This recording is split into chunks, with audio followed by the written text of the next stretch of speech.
guess what I was saying, maybe I overstated. You have a lot to learn in the direct selling industry, don't you? Sure. Thank you.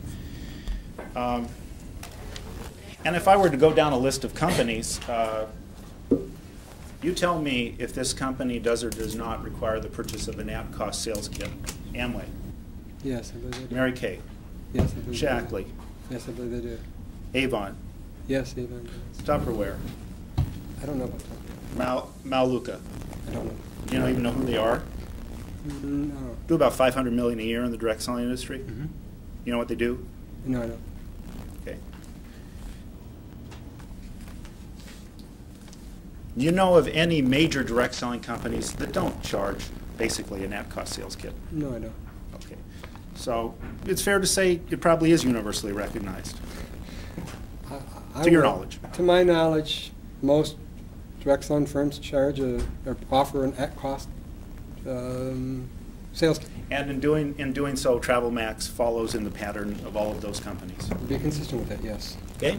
So number one, it says create a center by becoming an independent rep. Of course, that's buying a sales kit. Okay.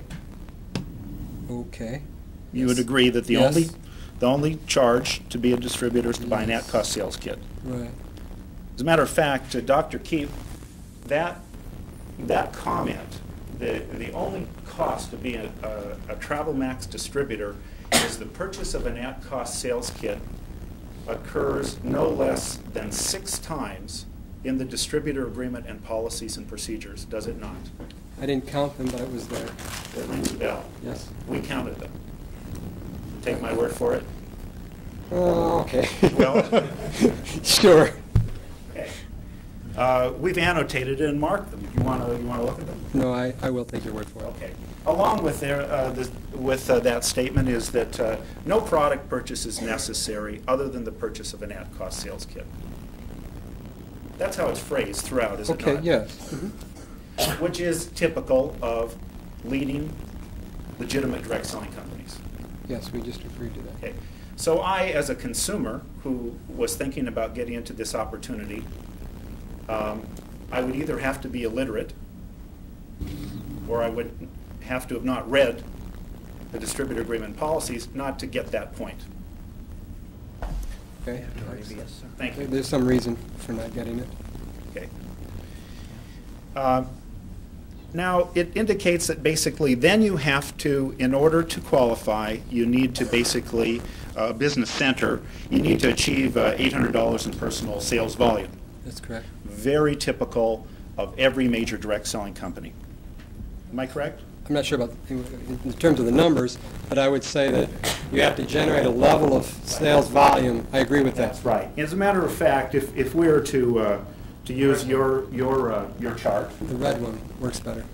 Okay. If we're to use your chart, I don't know that I necessarily need to write, but basically the way direct selling companies work, and I'm talking about companies that have been operating in Kentucky for probably at least 40 or 50 years. Would you agree? But I agree that that's what you're talking about? No, would you, well, you don't have to agree because I haven't made my comment yet.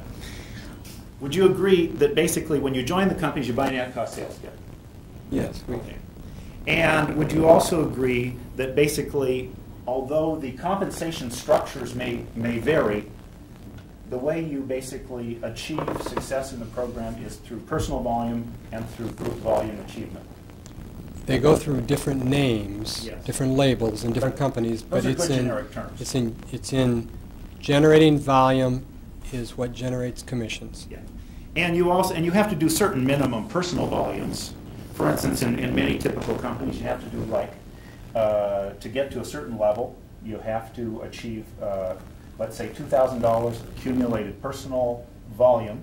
That could be wholesale volume we're talking about.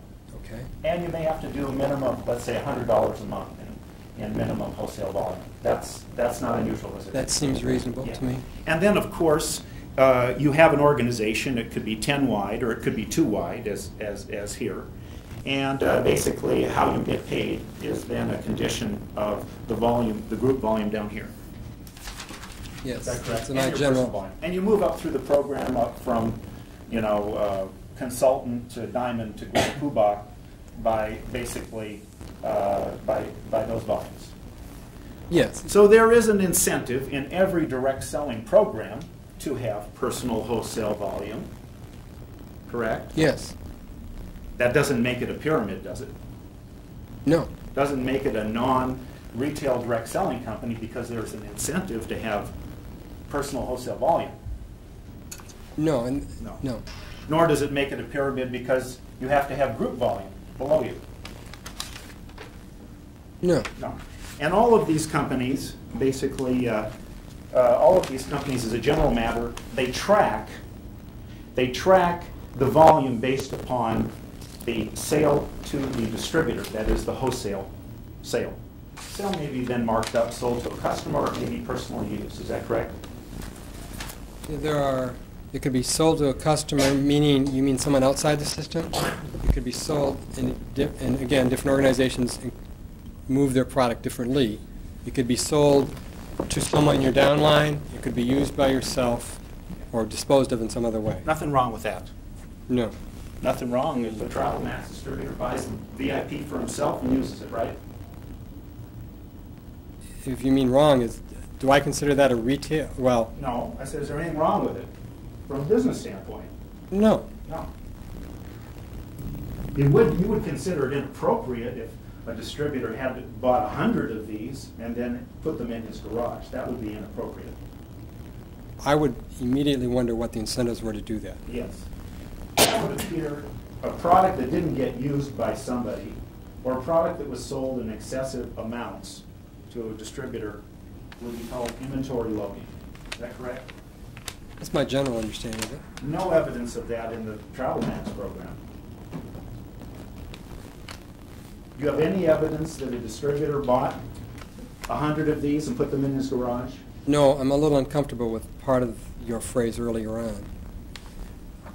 Part of your phrase earlier on said them buying it and putting it in there, or buying something of, you used the term excessive value, and I'm a little unclear by what you meant by that. Well, we've already gone over the issue of value. The value is determined in the market, and we have some testimony that these things sell for value. We have testimony from other witnesses on this point. So I would assume that on the issue of value of a travel product, you would refer to somebody who is an expert in Yes. travel and Yes. take their testimony over yours. But I am qualified enough to know that there is value there, which is what I said But you earlier. would defer to the travel expert's testimony As to how much value? as to the intrinsic value, or retail, or market value. Market value. Thank you. Okay. So earlier,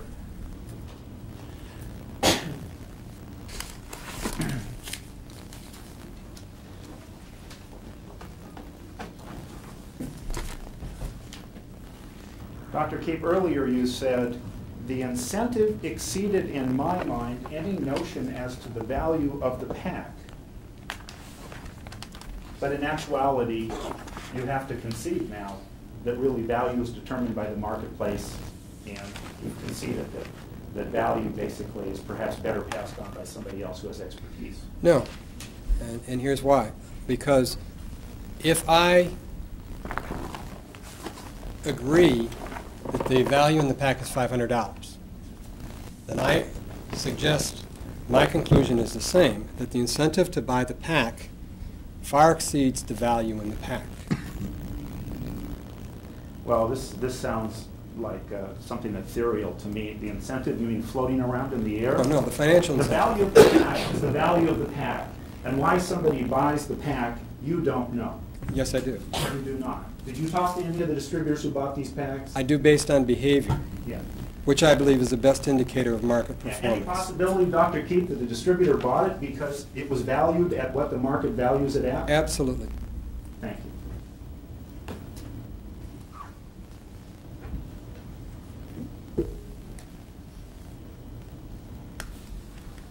Now, you've already testified that the majority of consumption in direct selling companies is a personal use by distributors. I believe that, did I say majority? We say majority? Okay, I'll agree with That's right. majority. Sure. Yeah. Okay. And we've already, you've agreed that individuals move through a direct selling program based upon their personal volume, how much their personal wholesale volume is in group volume, correct? That's correct.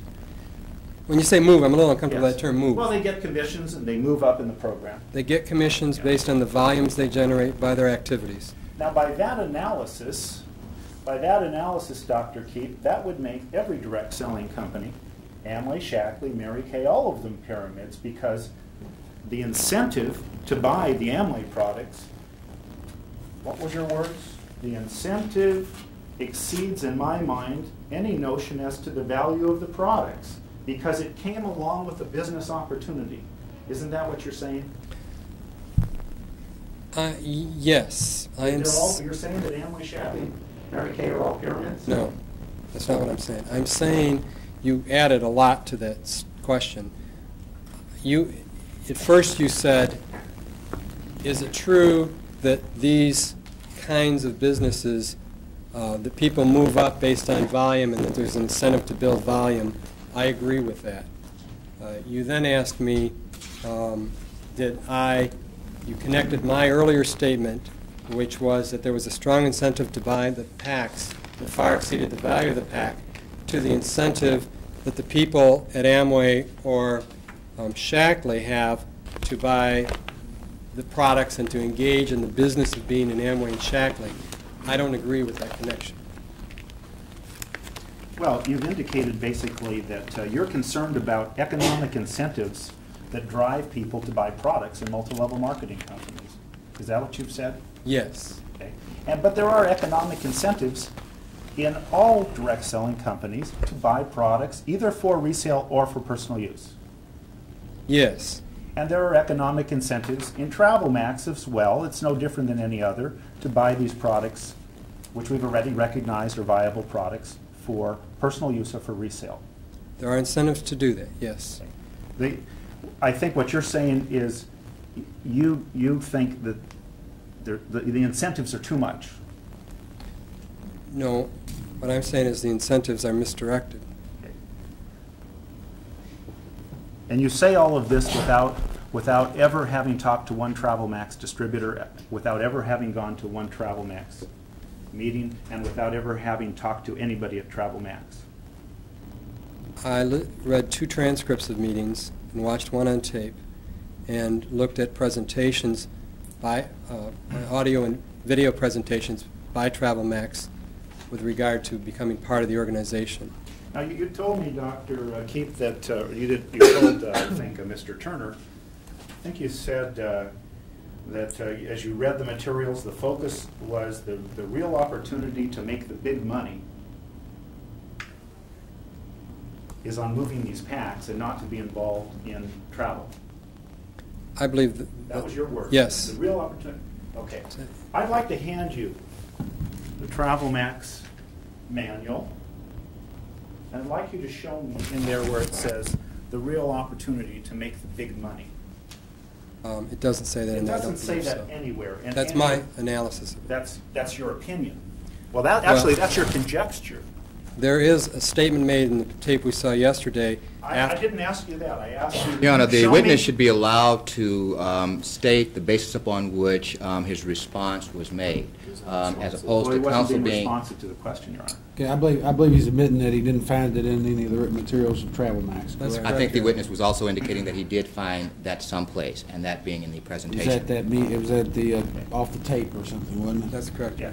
And you'll admit, Dr. Keefe, that the presentation that we saw was not a presentation by TravelMax, the company.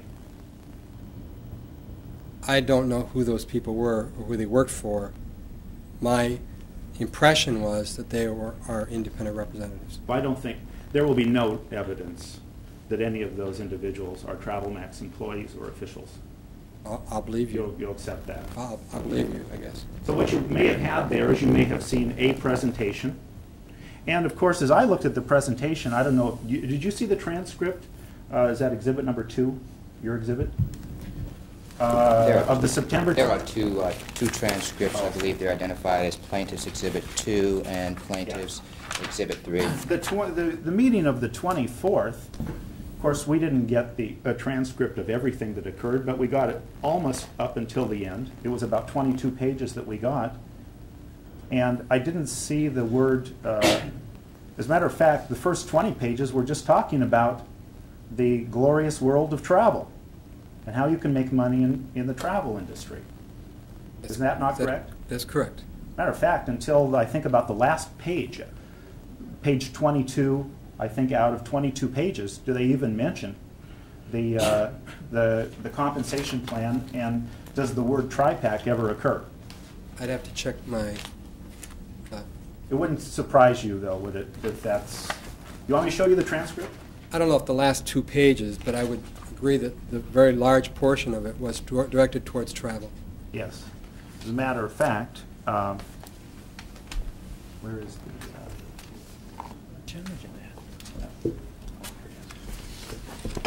Your Honor, we believe the transcript and the video recording, which the transcript is in part based on, is part of the record. I don't know if the witness needs to actually be that exacting where he remembers every word that was said in that transcript. I want to know what he understands, Your Honor.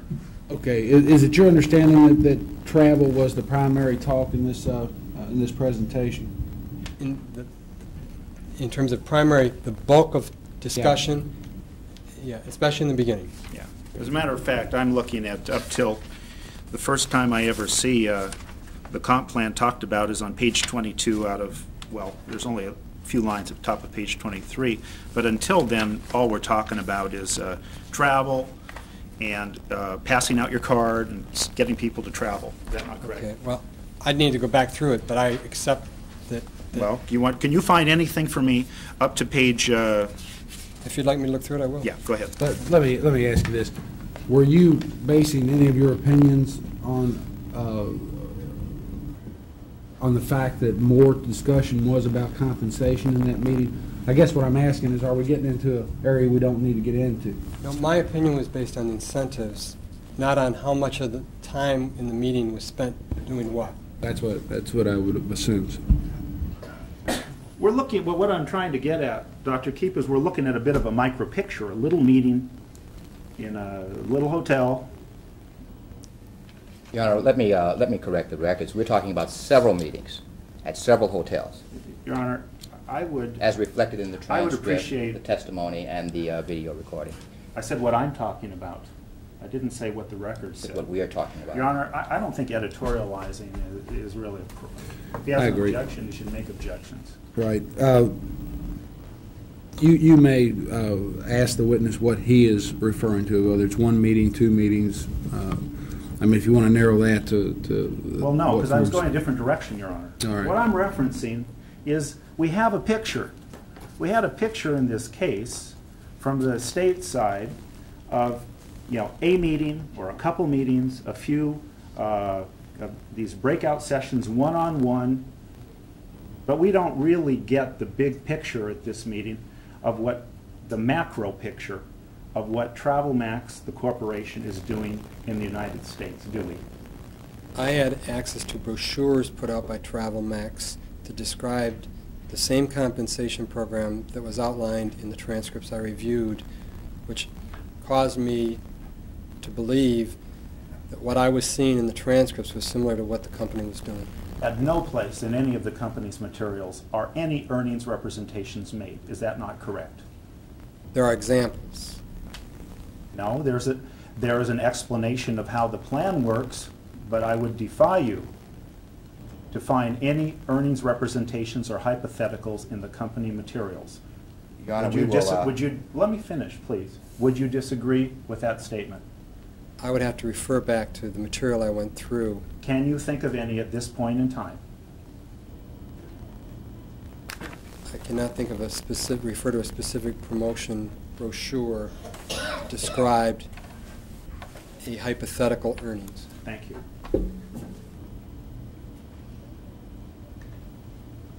Nor did the suggestion that people are supposed to buy 29 tri-packs ever occur at any place in any company material, did it? I never saw the words that people need to buy 29 tri-packs in any of the company brochures I looked at. You know, Dr. Keith, well, you may or may not know, but direct selling companies operate basically through tens of thousands, if not millions, of independent distributors doing meetings in small towns throughout America every day. I agree with that. And those distributors, they may vary from company materials from time to time. Is that correct? I would assume that to be true. That doesn't make, let's just assume that they do. Of course, what would you expect? Let's assume that basically you were in charge of the Consumer Protection Division, and it came to your attention that some Mary Kay distributors were making some inappropriate earnings representations, or even suggesting that people buy more product than they need. Would you have them arrested? No. That's not my area of expertise. I don't know. Would you without let me ask you this, would you without contacting the company to get its explanation of its program, would you sue them and get an injunction from them operating in your state? I have no idea. I don't know how lawyers operate. Well, I'd like to know what you would do. Your Honor, the witness has already indicated that he's not qualified to express an opinion in that area because he's not an attorney. You would agree. I'm going to sustain the objection. The Attorney General is required to enforce the laws of the Commonwealth. If they believe there's a violation, then they should seek to enforce it. You know, I'm not commenting on the means of enforcement, and I don't have any criminal case before me. I have a civil action, and I don't intend to comment on what occurred. No, I understand you, case. but we do have a company that's been out of business here for 3 months, as well as all of their distributors in the civil case.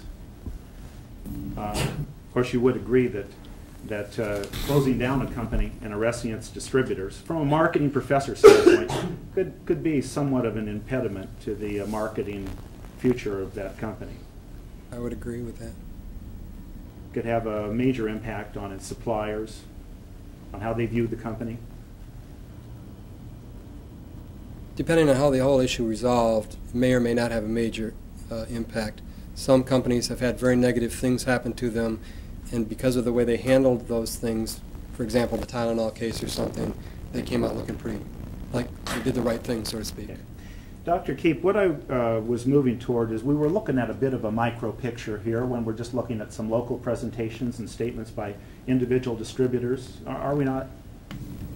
I think I sort of answered that, in that I was looking at company brochures and those transcripts, and that's where my conclusions came from. Yeah, but you've already stated that you can't remember seeing any hypotheticals, and you can't remember seeing any instances of telling people to be inventory loaded in the materials. There were examples of people building downlines. Of course, and there's examples. Isn't that how all direct selling companies work? You don't build a Absolutely. downline, you don't. Absolutely, that's how That is how the industry works. direct selling firms build downlines. Legitimate direct selling companies. Yes, Of course, that's how pyramids work too. We yes. understand that. But there are many elements that we can call upon to differentiate in the business world, in the marketing world, a direct selling or multi-level marketing company from a pyramid. Is that correct? We don't make that legal determination. I didn't ask for illegal. I said in the marketing world that you understand there's a difference between a pyramid. Yes, I believe. And a direct I selling. believe so, yes. Sometimes the line's a little bit fine, is it not? I would agree with that. Sometimes we have cases that basically help illuminate where that line is. Is that not correct? I believe that's true. The leading case in Kentucky is Dare to Be Great. Would you agree? As much as I know about that case, I agree. It's the only case. I mean, of appellate. In Did you read Kentucky, it? yeah. Did you read it? And I did not. You didn't. Now, you were called upon to be an expert witness on the issue of, I'm not sure what. The state has alleged a case of pyramiding, and I assume you're called upon to be an expert witness on whether or not we're seeing the elements of a pyramid here. But you did not read the Dare to Be